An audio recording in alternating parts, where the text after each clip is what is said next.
Hello, my name is John Teply, and today I have the great pleasure to be talking with one of my favorite artists. That's true. Oh, could you uh, go on? she did this amazing painting for the project in which, uh, to the surprise of the viewer, there's a whale, and it's in the Yes. but what's not out of character in that regard is that Katie Preston, she has an amazing love for all things that that live, and whether it's from very long ago, like millions of years, or currently, as you can see in the background painting. Yes, that's the mural in my in my room here. It always provides a nice backdrop, I feel.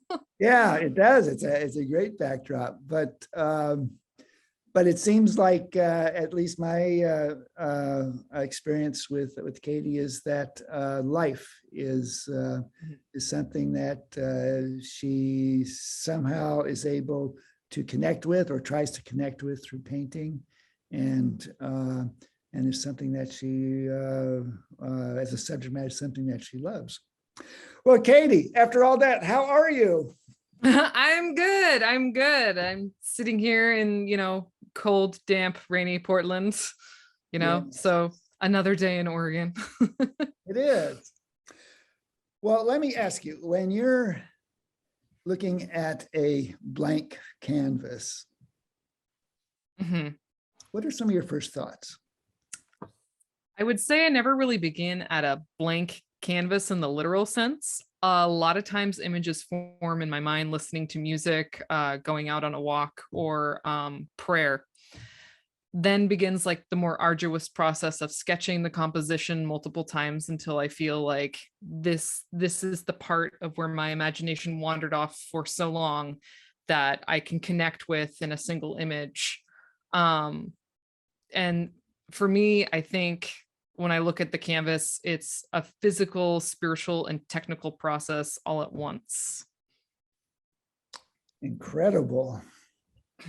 Well, let's take them in that order, actually. Can you talk a little about the physical process? I mean, so let's start with your brushstrokes. What are some qualities that you look for when you are brushing paint on your canvas? I've been asked this question before, and it's still such a hard one to answer. My best response for brushwork is it's an intuitive process for me. Sometimes there's a lot of motion, or sometimes I feel like I rein in the brushstrokes and get a more controlled feeling. I'm sorry, I talk with my hands. So like my work in the piece, The Warthog Specialist, I would say there's a lot of brushstrokes happening in the sky just to try to get a movement of a storm. The same with the piece I did for this project, the painting of Depot Bay, the rolling of the waves, and having that whale sitting in the waves where you can almost feel that motion of that large object in water rolling around, seagulls flying on the breeze. And for me, brushstrokes, it depends on the picture. It depends on what the image is telling me, where those brushstrokes need to go. Do I need to rein them in and smooth them out, or do I need to just let them go more haphazardly? And I think a lot of times I get a nice balance of both, I feel. So I feel when I reach that like stage of harmony, that's when I feel the painting is finished and it can really sing. So it's a balance between brushstrokes that are visible and brushstrokes that are not. Is that Yes. Yeah. Nice. And how do you go about choosing your palette when you for your paintings? Um, I usually do warm colors on one side of the palette and I do cool colors on the other. And then I create a bipartisanship meeting in the middle to achieve a better quality of painting. So That's a train that's going by right now. I love the sound of trains. I could listen to that. Yeah. I like listening to train sounds, like those hour-long train videos. You can just listen to a train. It's nice. Yeah, yeah. For So, some people, I imagine if you live next to it, it would be different. But I think that's pretty sound. Sorry, off topic a little bit. well, no, actually, it could be on topic. To change the subject a bit. As I'm thinking of your work, I don't think I ever recall seeing a train or like a cityscape. Um, that just doesn't seem to be part of your interest. No. Okay, no. I mean, with Depot Bay, I have such an intimate connection with that place, especially hanging over the bridge and looking at whales up close. I think the Depot Bay painting, the painting I did for this project, was the first one I've done in my wildlife portfolio where I put a human-made element as a major part of the composition. So the bridge and some boats in the background, the harbor there, which was an incredible challenge for me, but I really wanted to push myself because I really try to exclude the human element in a way. And not because I think every human element is bad or I'm against all forms of industry or anything like that. It's just I like the animal to be in the most natural place as possible. But I think as humans, we connect with something um, that's a part of ourselves. And everything about Depot Bay, it's a rock wall with a little city behind it. So it's not a really, it's gorgeous. There's a very like naturescape element to it. You go there definitely to watch the whales. They come right into the bay. They breach, they spy hop, they look like ghosts coming out of the water. It's a beautiful, beautiful experience in that sense.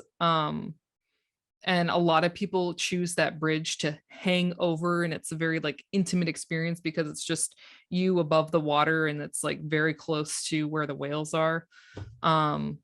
So yeah, it was definitely the first time I had put that human element into one of my paintings, and I felt like it was okay.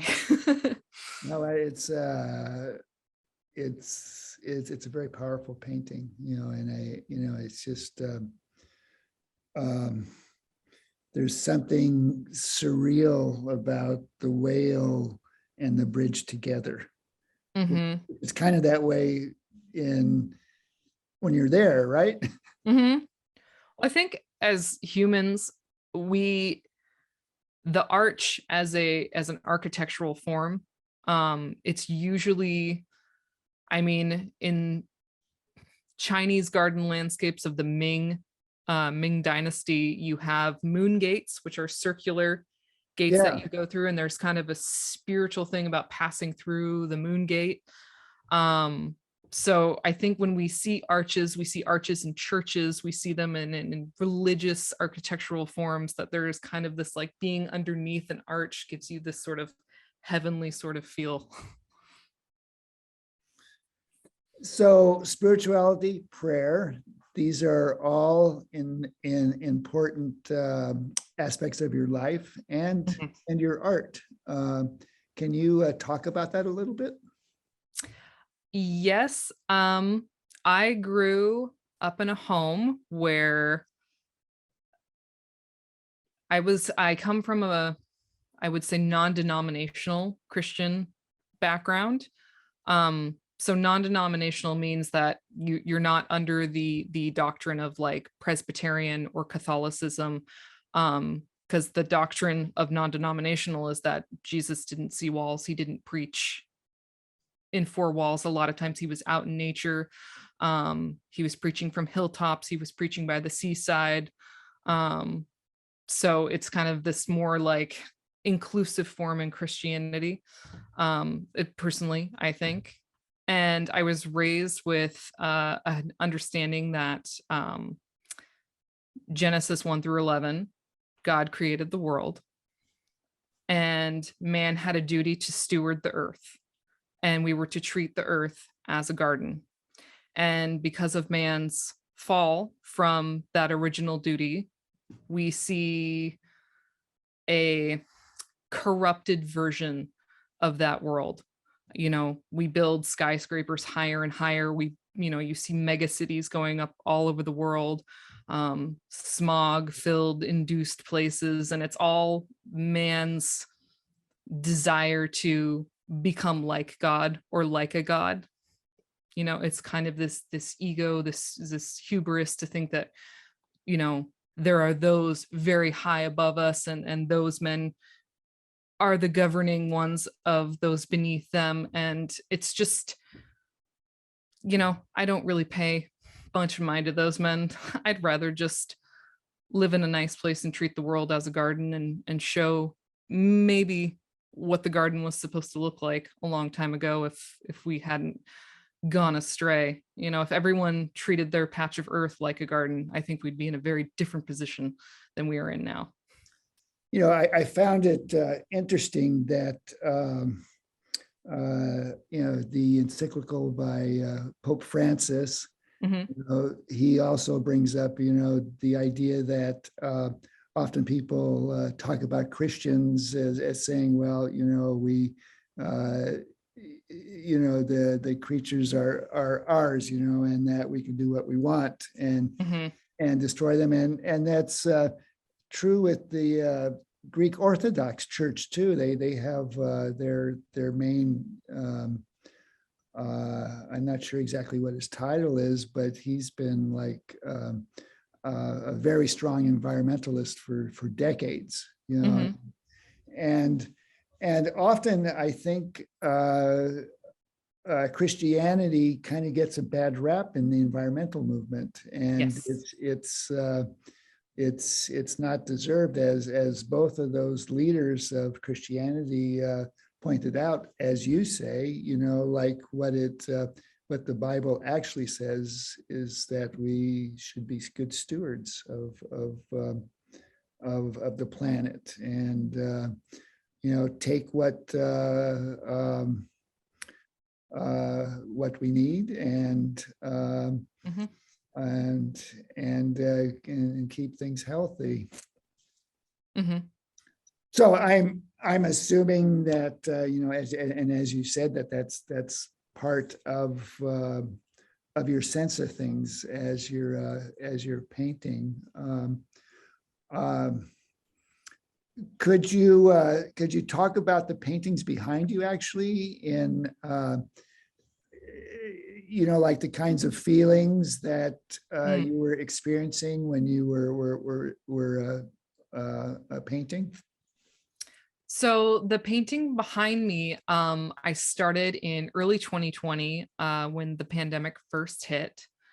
I don't know if we'll get dinged for using pandemic or talking about COVID or whatever, but so that I started with a couple of friends doing a live stream on a platform called Twitch.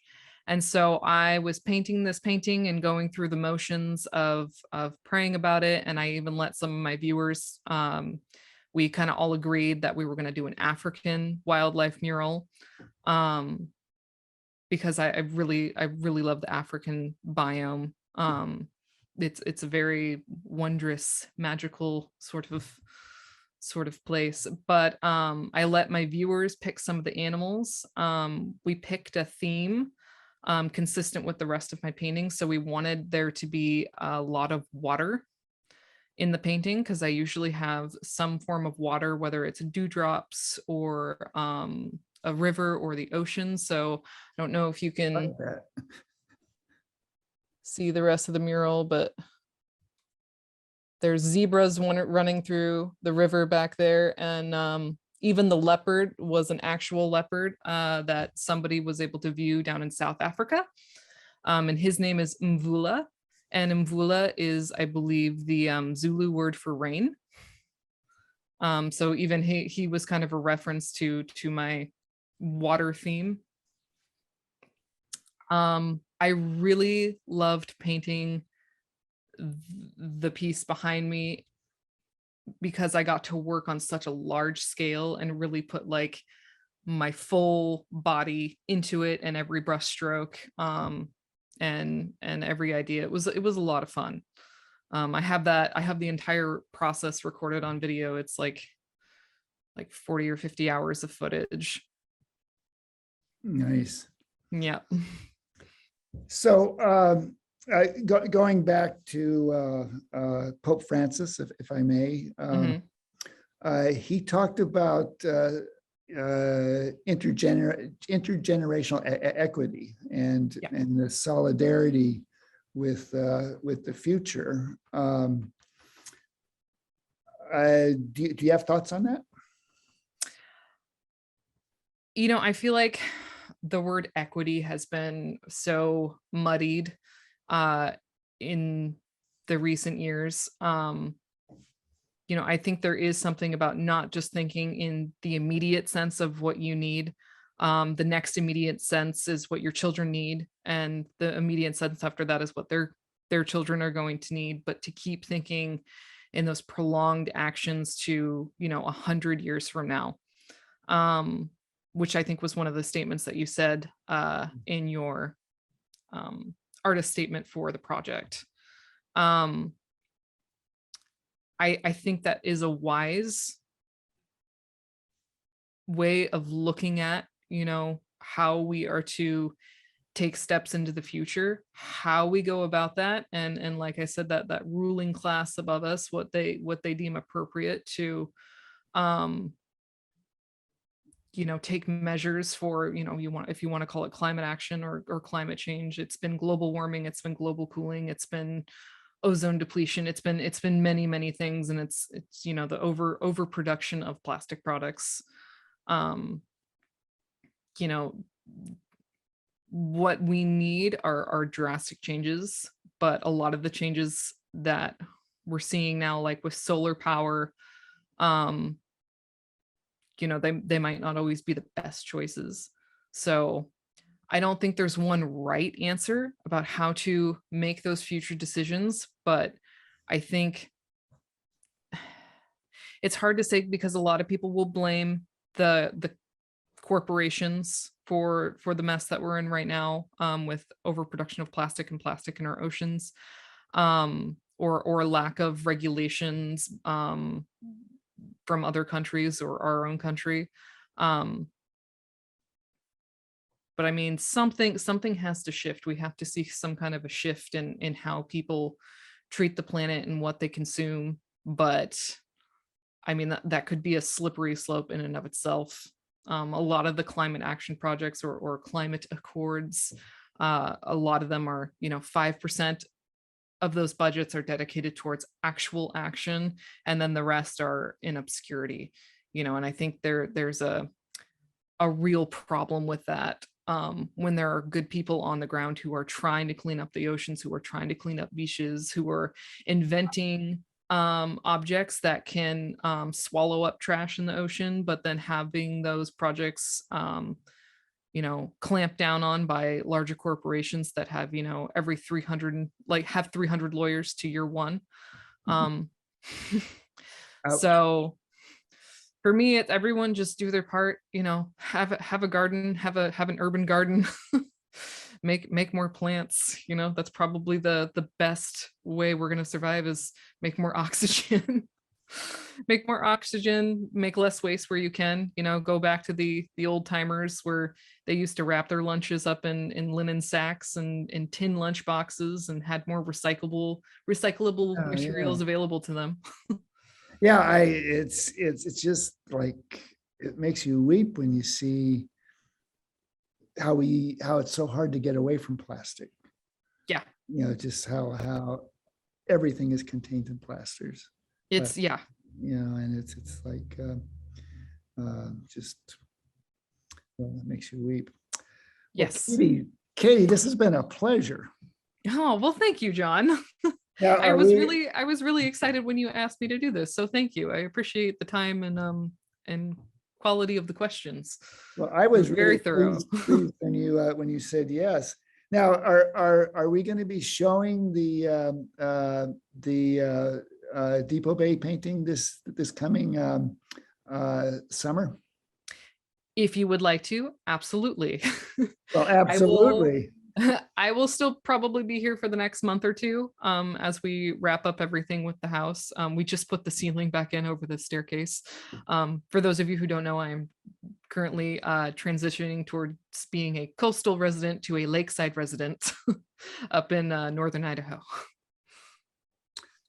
Well, thank you. And if you would like to see her work, the amazing painting of Depot Bay and the bridge and the whale is the whale looking at us? I'm trying to remember. It is looking. The whale is yes, the whale is looking at us.